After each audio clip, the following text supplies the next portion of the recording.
Hello and welcome to the 7th Special Forces Group Hurricane Readiness Brief.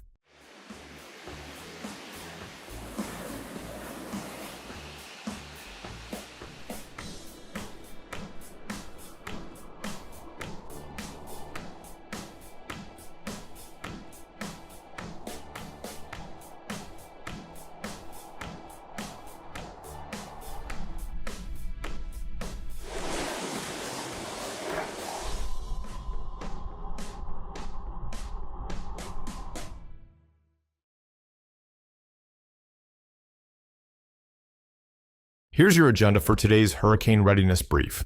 We'll go over terminology, preparation, what to do during a hurricane, and evacuation procedures.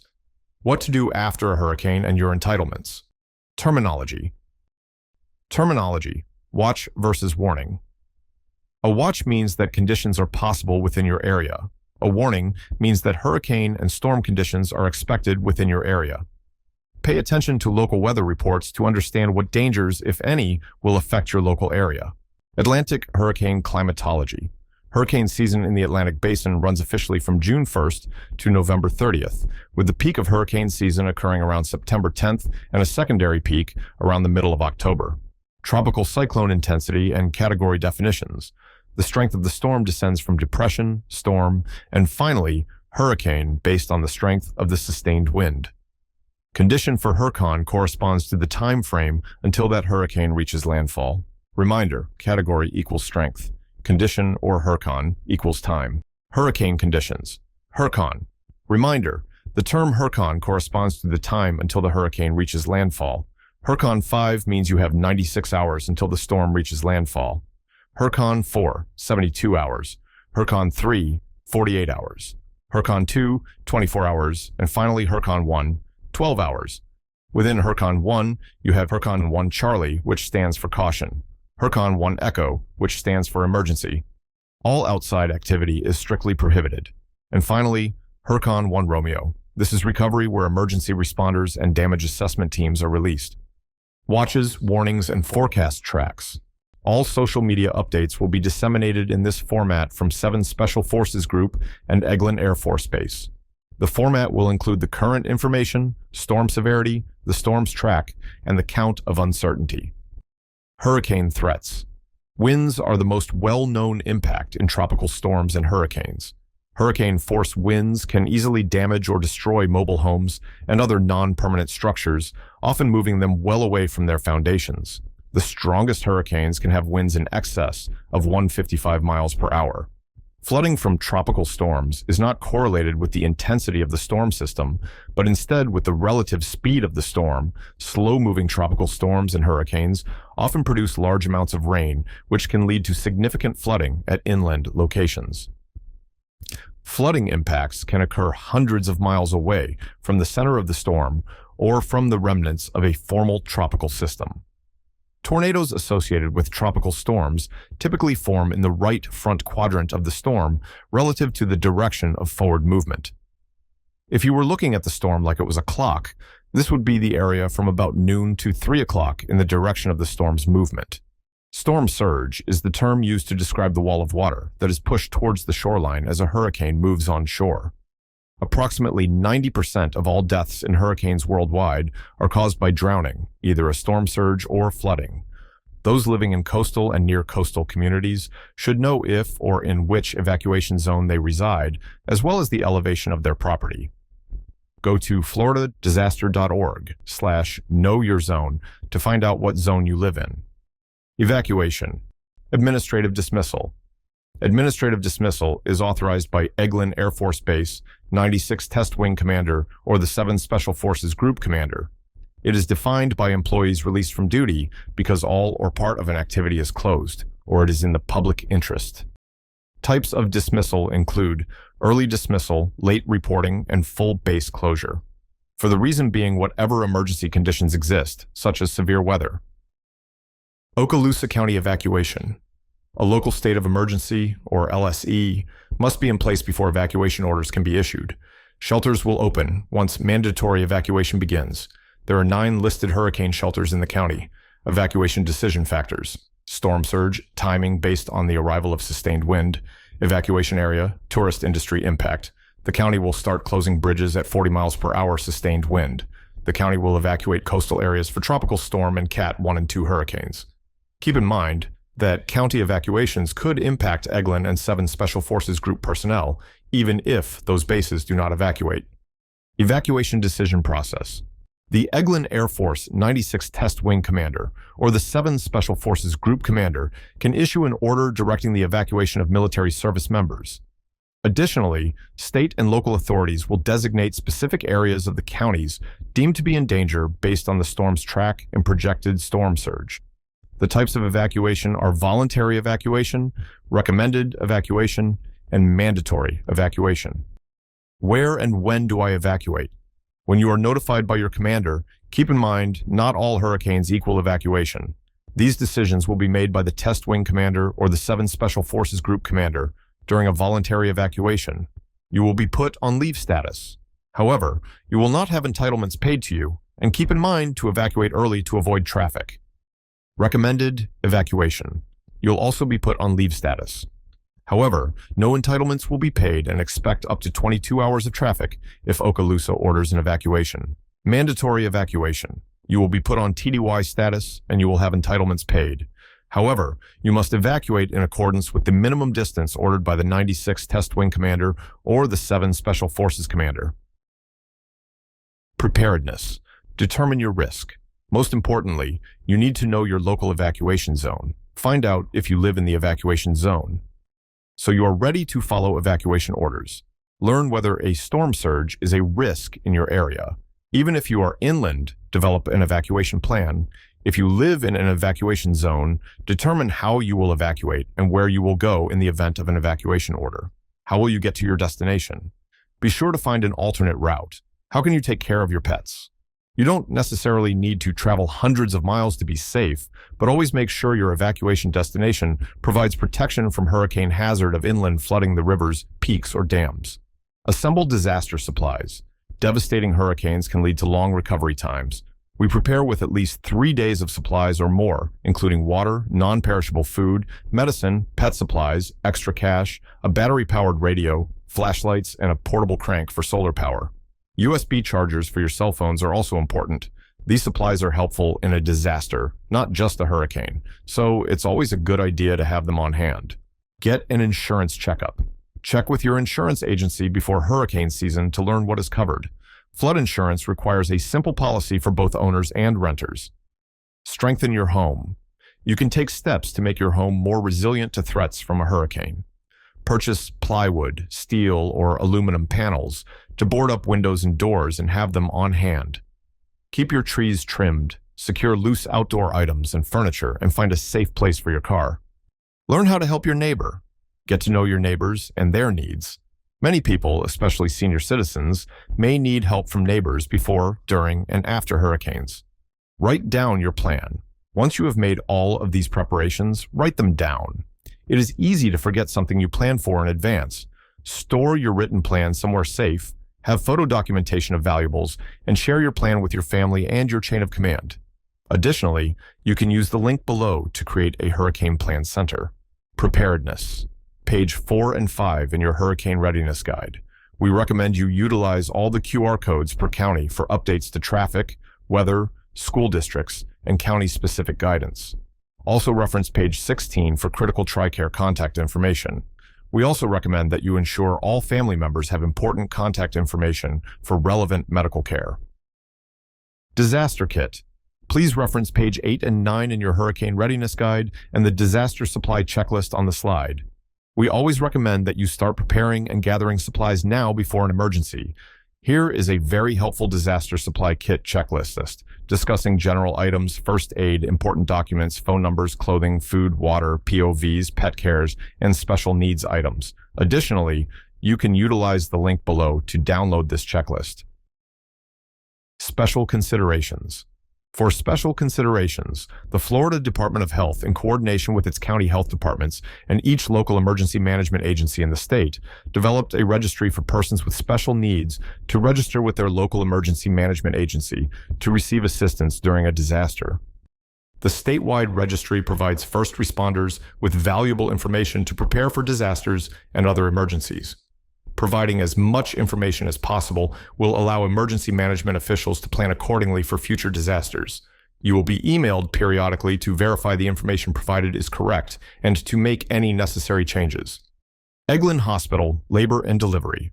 All service members 36 weeks or more pregnant or their spouses 36 weeks or more pregnant will be contacted. If seen at the hospital, they will be provided medications and medical records in case of evacuation. During hurricanes or storms, reference pages 11 through 15 in your Hurricane Readiness Guide for in-depth planning considerations for staying safe during a storm, actions at post-storm safety, and hazard after a storm. Florida Emergency Management and Visit Florida Information Resources. The Visit Florida website at the bottom of the screen at www.visitflorida.com will provide real-time updates on traffic and emergency operations. When can I return? Continue to monitor social media and alert messages from the Group Emergency Management Team.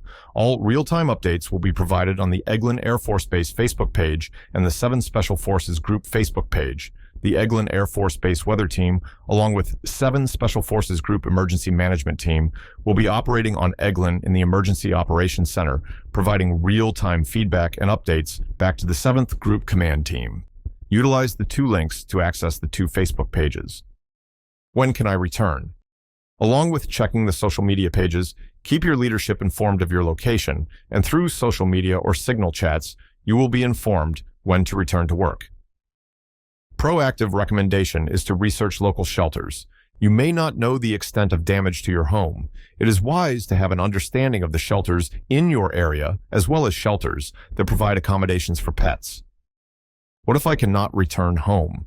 Reference pages 4 and 5 in the Hurricane Readiness Guide for recommendations on county updates for traffic, weather, school districts, and county-specific guidance. Listed are 9 shelters in the Fort Walton Beach, Crestview, Niceville, Baker, and Laurel Hill areas. Additionally, please utilize the Florida Evacuation Shelter link above. Post-storm safety. Reference pages 11 through 15 in your Hurricane Readiness Guide. Stay inside until the storm has completely passed. It is critically important that you do not attempt to go outside until the winds have calmed down significantly and the storm has passed. Conduct an initial damage assessment of your immediate area. If you evacuate, do not return until local officials or your command have ordered you to return. Conduct an initial damage assessment of your immediate area and attempt to contact your family or leadership outside the area. Stay tuned to local media and emergency officials. Do not drink or prepare food with the tap water until notified to do so.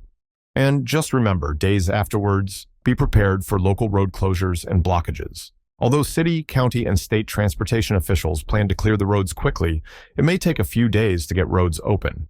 Secondary side streets may take even longer to be cleared. Entitlements. There are 2 categories of reimbursable evacuation. The first one is personnel working with the government travel card. The second are families whose spouse is currently away from home, whether TDY or deployed. I'll first focus on families whose spouses are currently away from home. For those families whose spouses are currently away from home, I would like to emphasize the importance of a special power of attorney. Please have a paper and digital copy of it. The battalion group legal services would be able to assist in setting up a special power of attorney just in case more documentation is needed by the finance office. Evacuation entitlements are authorized both for military and civilian. Pending approval, civilian employers may be eligible for reimbursement of travel costs. Keep in mind, voluntary and recommended evacuations will not have entitlements paid back to the civilian or service member. However, you will be paid entitlements during a mandatory evacuation. Evacuated members are paid per diem as a TDY and at 0.655 a mile for travel up to the authorized evacuation radius designated by the group commander or 96 Test Wing commander. Military and civilians. Personal vehicles can be reimbursed for mileage for drivers of age. A valid driver's license is required for payment of dependents. If your dependent is 12 years of age or older, you will receive 100% of meals and incidentals and actual lodging costs, not to exceed max lodging rate for that location. If your dependents are under 12 years of age, you will receive 50% of meals and incidentals and actual lodging costs, not to exceed 50% of the max lodging rate for that location. Effective day, 31 of the evacuation. Percentages will be reduced to 60% and 30% respectively.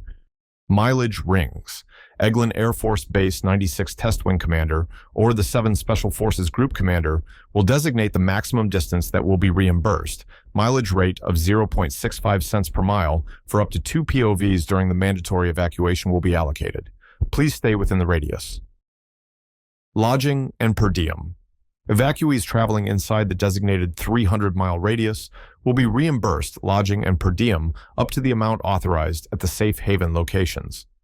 Evacuees traveling anywhere outside the location of Fort Moore, Georgia, or Robins Air Force Base, Georgia, or further than a 300-mile radius will have a safe allowance paid at the standard CONUS rate, $96 for lodging, $50 for meals and incidentals. Your mileage is limited to the evacuated area, safe haven location, and your return home. Reimbursement will not exceed the established radius. Per diem rates can be found on the website below. You must provide lodging receipts for reimbursement, and you will not receive lodging reimbursement for staying with friends or family. Entitlements continued. GTC use is mandatory for lodgings and is authorized for meals, gas, and cash withdrawal. Mandatory evacuation entitlements are paid to evacuated members at the same per diem rate as TDY and at a mileage rate for travel up to the authorized evacuation radius. For military, up to 2 POVs can be reimbursed if authorized 2 drivers, and for civilians, only 1 POV can be reimbursed. Government travel card. GTC dues, mandatory for lodging, authorized for meals, gas, and cash withdrawals. Only use it during a mandatory evacuation. GTC don'ts. Do not use your government travel card to purchase personal items, i.e. clothing, or use at unauthorized merchants, i.e. liquor store. Evacuation orders and travel vouchers. Travel orders will be created upon your return.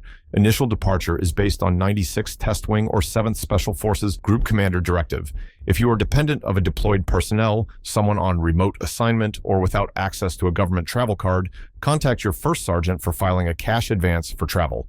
Your voucher will be filed and processed manually via mass briefing. Please ensure all dependents are on the AdPass roster. Note, DTS will not be used either to create orders or file a travel voucher. Legal office. For legal recommendations, make sure legal affairs are in order. Ensure you have a will, power of attorneys, medical for yourself and children. If evacuated with someone other than your child, make sure you have a power of attorney for the child from the parent or guardian. Make sure you have a living will, have an advanced medical directive, and always take all important documents with you if you evacuate. Personal property loss claims. Understanding that all claims will begin with our 7 Special Forces Group JAG and legal teams, but all actions will be conducted by Fort Nova Cell, historically Fort Rucker. Who can make a claim? Military members with damage to personal property on base at assigned quarters or other authorized locations. Who can file a claim? Military members or civilian employees. Family members and other authorized persons must have a power of attorney or a signed letter of authorization from the military member or civilian employee. Time frame for filing. You have 2 years from the date of incident to file a claim. However, the longer you wait, the more difficult it is to verify the damages. How to file a claim. Claimants must file a claim with their private insurer, auto insurance, renters, or homeowners insurance before filing a claim with us. If you do not have private insurance or the damages are less than your deductible, you must indicate this on a DD Form 1842 or provide us with proof of your deductible, and the claimant must provide the required documentation for a specific claim and type for it to be swiftly and properly adjudicated. Personal property loss claims types. There are 3 types of personal property loss claims.